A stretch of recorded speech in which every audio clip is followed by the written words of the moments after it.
WPTV News Brief is sponsored by Bears Furniture. Live beautifully. Good evening, I'm John Shainman. Meteorologist James Whelan's forecast is just ahead. First, a look at your WPTV headlines. State health officials reporting more than 4,400 new COVID-19 cases Saturday. That's the second highest number in the past month. The Department of Health says Florida has more than 776,000 cases since the pandemic began.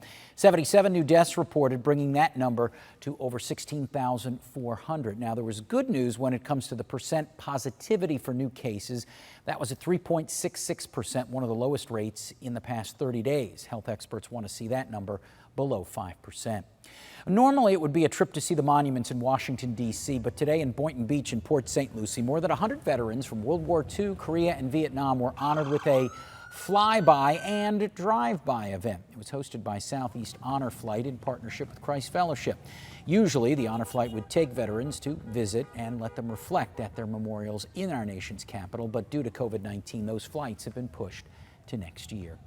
Releases from Lake Okeechobee into the St. Lucie River will continue for at least another week and most likely longer. The Army Corps of Engineers said on Friday there are still a few rainmakers in the Gulf they're watching, so it's too soon to scale back on discharges. The Corps began releasing high volumes of water east and west 10 days ago. South Florida Water Management District is also filling up canals and sending water into conservation areas to avoid sending more fresh water into coastal estuaries. Yeah, and those heavy downpours are going to return here overnight, off and on heavy rain. Low temperatures in the low to mid 70s. We do have a flood watch still in effect, extended all the way through Sunday evening. We do have a new tropical depression, 28 as of 5 o'clock. 30-mile-per-hour winds in the forecast track, puts it in the Gulf of Mexico.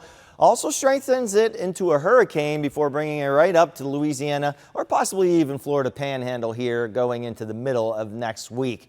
No big effects for us except for that moisture plume coming over us here tonight and tomorrow with some heavy rain potential, and flooding potential will be there too with some excessive rainfall. Tapering off a little bit on Monday, more so Tuesday, Wednesday, Thursday. Look a little drier at this point. Highs will go back into the upper 80s. It'll be real humid out there too. We are tracking a cold front that possibly come in late Friday. It's not going to be a super strong one, but it'll drop the humidity a little bit, bring in the onshore winds and a few showers.